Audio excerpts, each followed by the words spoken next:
गरुड़ पुराण अध्याय 2। मृत्यु के बाद आत्मा का पहला सफर। दोस्तों, कल हमने जाना कि गरुड़ पुराण क्या है और भगवान विष्णु ने गरुड़ जी को किस महाज्ञान का वादा किया। आज अध भगवान विष्णु गरुड़ जी से कहते हैं, गरुड़, जब किसी मनुष्य की मृत्यु का समय आता है तो यमराज के दूत यानी यमदूत उस आत्मा को लेने आते हैं। लेकिन यहां एक बहुत बड़ा रहस्य है। जो इंसान अपने जीवन में पुण्य कर्म करता है उसे लेने भगवान के दिव्य दूत आते हैं।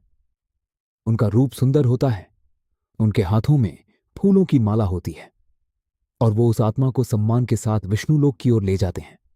लेकिन जो इंसान पाप के रास्ते पर चला उसके सामने यमदूत प्रकट होते हैं। उनका रूप भयानक होता है और वो उस आत्मा को खींचकर ले जाते हैं यमलोक की ओर। अब सवाल उठता है, यमलोक कितनी दूर है?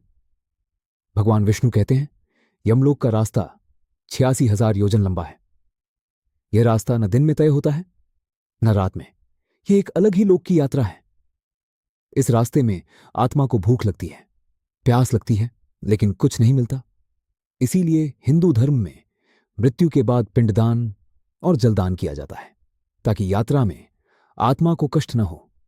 जो परिवार यह नहीं करता उस आत्मा को रास्ते में बहुत तकलीफ होती है। और यहां भगवान विष्णु एक और बात कहते हैं, मृत्यु के बाद आत्मा अपने शरीर को देखती है। वो रोती है, चिल्लाती है, लेकिन कोई नहीं सुनता क्योंकि अब वो इस संसार का हिस्सा नहीं रही।